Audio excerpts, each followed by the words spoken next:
Alright. Patch 16.02 gameplay thoughts. Game time snowballing. For the most part, our metrics on snowballing have come in and they are not looking any harder than last season. And for average play, they are lower. This is pretty much the same across every region. Game time is also looking slightly longer in each region, and even more so given that the game starts earlier.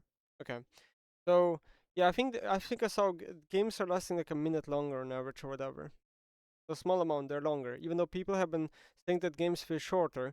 But the reason why this is happening is probably, I mean, yeah, whatever. Okay, let's keep reading.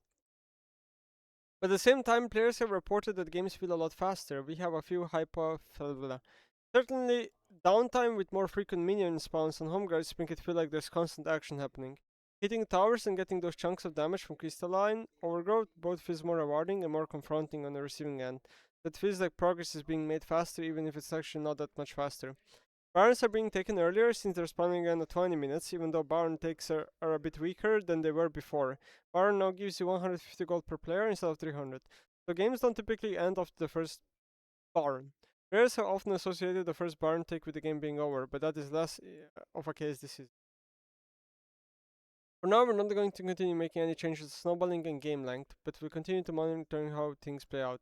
Balancing the needs of Summoner's Rift audience is pretty tough. There's a section of the audience who enjoys slow, methodical, classical chess of League, and at the same time, there are some sections of the audience who love Bleach chess, aka League. While we don't intend to go all the way down to bullet chess speeds, we also need to be very responsive to the needs of our audience, especially global players and younger players who are often looking for a game with less downtime and faster pacing. At the same time, we don't want to move so quickly that we're alienating our long-time core players who might be looking for a slower, more strategic game. We continue to fine-tune this over the course of the season. Okay, so this is like really awful news in my opinion. So first of all, okay, yeah, this is very true. Baron gives you almost no gold now. So on the first Baron, you're almost never ending the game, right? As in before, it felt like once you get the Autocan, you could very like easily usually end the game, right? If you were like mega hat. It kind of makes sense, I think, why games are a little bit longer this season, even though they might feel like they're faster. But it's because again, for the reasons he mentioned, right? There's just so much things to do. There's no downtime anymore in League. There's too many minion wave spawning. Home guards make you go back on the map instantly. I think this is very worrying because, like, here they're kind of like PRing it in a way. Hey, you know, we're not gonna go too much into the other direction or one direction, blah blah blah. But like, the reality is that once Riot makes the changes, they never revert them. I think League is probably going to stay this way for the entire year, season 16, which is basically what I call Zoomer League right now. TikTok meta. It's just like, I don't know. I just don't enjoy it at all. But I guess I'm in the opposite camp of the camp that prefers more of classical chess instead of bleach chess. Based on Riot terms here, not really hopeful when I read stuff, what is being written here, knowing how Riot operates all these years. It just doesn't seem they're willing to make any changes to revert what they've done. So I think it's just gonna be how it is. One thing that you guys have to understand is that players will get used to this speed, right? And once they get used to this speed, then they're gonna think it's normal. This is what happens, right? This is what happens to, for example, I don't know, random example, like let's say auction players. If auction gets nerfed and auction is a bit weaker, auction players are gonna think the champion is now horrible when all of a sudden they maybe just played an overpowered version of auction that they got used to, and now if they play a slightly, let's say, balanced version of auction, they're gonna think it's way too underpowered. Stuff like that can happen to champions, right? Just like a random example. So I think the same thing's gonna happen here to League. People are gonna get used to it, and then everything's gonna be normalized. It's like, for example, supports having crazy amounts of gold is just normalized now. But if you tell a season 2 player that supports having this much gold, he'd fucking call you crazy and think that the game is fucked. Vision. The amount of vision has also been a hot topic. We've heard a lot of discussion on Phaelites, on the overall state of vision. We've opted not to do anything to them on 16.2, but are in active discussion for 16.3, especially in terms of how they affect early game jungle ganks. Otherwise, we're not planning anything major until pro play starts. Okay, So this kind of means that they will do something about vision, which obviously needs to be done. Phaelites are way too overtuned, especially the side Phaelites and the, for example, top lane is ungankable this season completely, especially if the enemy champ is like Ghost Flash, it's just not gankable at all. There's no point even trying to gank it. You lose much on the other side of the map, even if you get a random kill, which is almost impossible. I would say that vision is too high, but I also think that Riot will cannot really like reduce it by a lot, because again the same thing is gonna happen where you reduce vision too much, and then two things are gonna happen. One is jungle becomes too OP. Second one is that supports have the too much power over vision control on the game, which is what happened last year and the year before that, or like last season and the season before that, and all that stuff.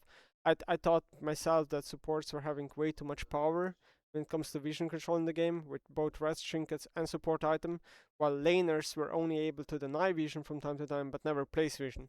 Right now, yellow trinket is insanely OP, I think, and there's no reason not to play it. If you're a laner, way too OP. Um, yeah, I'm not sure. This is like maybe a little bit of a separate topic, but Riot talked about how they want to nerf jungle and how jungle is like, blah blah blah blah. The state of jungle is like too toxic. But here we are in the new season, and jungle is playing the exact same way as last season, but stronger. Junglers this season, they're supposed to have a slower clear, which is not noticeable at all if you play a fast clearing jungler. You're still clearing right before crap spawns easily. You have a lot of time to do ganks, especially if you play a fast clearing jungler like Diana, let's say. And they still have soul power over objective controls. Now they gain more gold than before, and more XP, I think, also than before, because there's more minion waves, and camps are rewarding you with more stuff as well now. Plus, you have a lot more moon speed throughout the map with the quest. The jungle is just somehow same role as last season, but stronger. But I talked about making it weaker and removing like the toxic part. I don't know. It's just so disappointing. Everything about this season is so disappointing to me.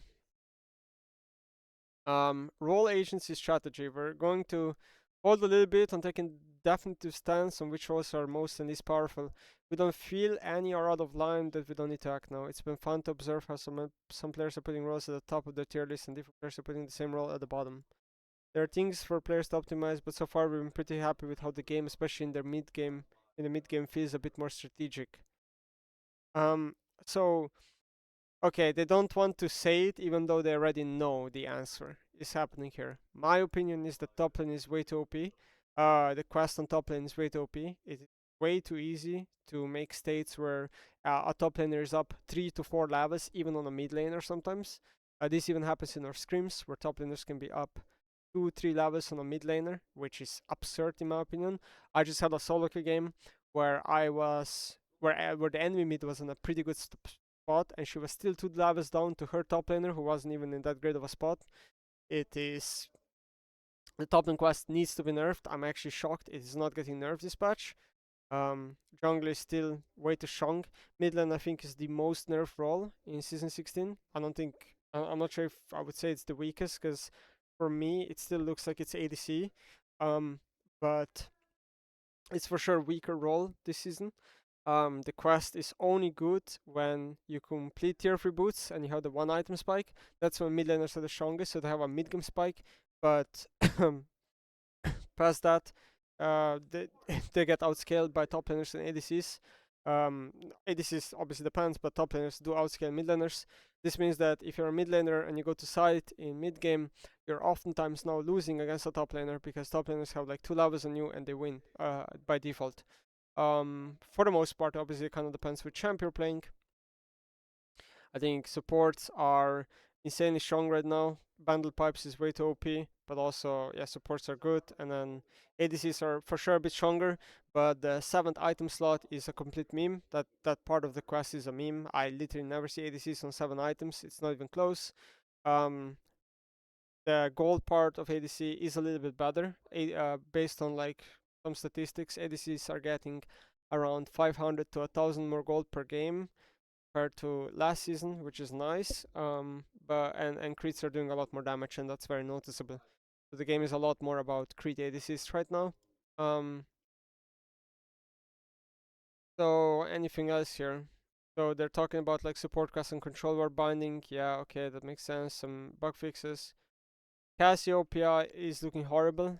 Saying that remember to buy boost, sure, but her win rate is looking horrible. I think her passive is insanely underwhelming. I have no idea how that made it to the live server. Like it's cool, but the passive needs like another layer to it. It's just not strong enough, I think, and it's also not interesting enough. It needs another layer of text. It needs like something added to it. Um, Aegis of Valor, if I have to quickly add here, Aegis of Valor is one of the worst systems I've ever seen in League. Um, Basically, if I queue up mid AD and I get top lane, I'll lose no LP on a loss. So I'm not incentivized to win. So I don't really care about the double LP. It's more so about um, it's more so about not losing LP. That's the part that's actually the interesting part, not about the double LP. So if I get top lane, I'm literally just not incentivized to win. I can first time a champ, and if I don't perform well, oh well, go next. I don't really care. I'm not wasting really anything here because I'm not losing LP. So in my opinion, the system's horrible. Needs a complete Needs changes ASAP. It's so abusable too. Um. Anyway, so let's see some champion buffs and champion nerfs. So we have champ buffs for Aatrox. Kind of makes sense because they nerfed jungle clear, and it kind of fell out of jungle. It doesn't clear fast enough. Top lane Aatrox, don't see it much. Maybe it's nerfed with the new season. He's not really that good at ignite using compared to like a Renekton, I guess, because his early game is a little bit weaker. So it does make sense that lane Aatrox will get buffed. I hope we don't see jungle Aatrox. Ashe champion buffed also makes sense. She didn't really benefit from crit being a lot better because she likes like Kraken Rush and stuff, so makes sense. We have a Draven micro patch bug fix. Okay, I'm not sure. We have a Mastery buff. Um, Maybe shock us more in the new season. We have the Talia jungle buff, which again, not the biggest fan of Talia jungle in general, but sure, I guess she's been kind of whatever in jungle. Trundle, that makes sense. When Riot nerfed his W, he became very shit. So Varus buff is very, very worrisome because this champion will be played in Pro 24/7. I'm not sure why we're buffing Varus. Varus doesn't really have a healthy place in League right now, and I think this champion should be reworked. Lethality Varus is insanely toxic to play against. On-hit Varus is slightly better, but the problem with on-hit Varus is that top lane Varus is a thing, and playing against top lane Varus is miserable. So, and then also he's a massive pro play problem. So this champion should not be on the buff list. Viego being buffed, okay, sure. We have champ nerfs. So Gwen benefited a lot in this new season because she with the new Dusk and Dawn item, she benefits a lot, and she's just like free scales in jungle. So they're nerfing Gwen jungle. Chase jungle, no explanation needed. Should have been nerfed many patches ago. Lilia also benefited in the new season. I'm not really sure what the reasoning for Lilia benefiting. I guess it's just that she scales. I don't know. Malphite. Malphite is seeing a lot of pro play in like LCK Academy, in China, the Masia Cup or whatever. This champion will be played in pro. He's very high win rate in solo queue, both top jungle, so especially top.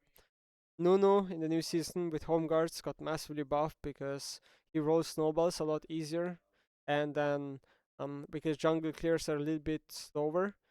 Tank junglers and AP junglers benefited a lot. AD junglers have a terrible ratio on the path, so they do less damage. So all the AD junglers in the new season are nerfed, and all the AP and tank junglers are buffed. So Nuno also benefits that way, and then his Q is obviously very amazing for objective control, so the champ is very strong in solo queue. Siever is another champ that benefited from the crit changes, and Essence Reaver, and Smolder is also a champ that benefited from Essence Reaver mainly. And then also, more minion waves means more stacks in a way, right? Stacking champions got benefited as well in that sense. And weak early game champs like Smolder, Aesol, Veigar, who need to base a lot, with new home guards also benefited. That's why these champs all have higher win rate now. Zed jungle, I'm not really sure. Because AD junglers are kind of nerfed in this patch, but maybe Zed jungle is just not. Maybe Zed jungle is still doing well. I'm not sure about Zed jungle. So we have the Fiend Hunter bolts being bought by 5% attack speed, guaranteed crit damage multiplier 5%. Okay, sure. Hex Optics is also being bought by 5 AD, and distance for max range is now 600. I think Hex Optics is an OP item, personally, especially after these changes. It's just a matter of time till people realize it. I think this item is really, really good, but you need to have 3 to 4 items before you buy it. Bundle Pipes, 300 gold up. Yeah, so Bundle Pipes is maybe the best item in the game right now. And if you're, for example, Braum, you have to rush this every single game. Braum got like 2% win rate in solo queue. This item is getting nerfed by 300 gold, which is insane nerf for an item. Usually when items are nerfed, they're nerfed for like 100 gold. The fact that this item is nerfed by 300 gold is like crazy. That's the whole patch. I'm not really like happy because there's no system changes. I would like something to be adjusted, either minion wave spawns or like home guards or like lights, or like I would like some system being adjusted because I think so many things are completely out of place right now in League of Legends, and maybe like quest with the way it stacks. I get that Riot doesn't have a lot of time for these patches, right? But I guess we're gonna wait for next patch. Not really sure what else to add.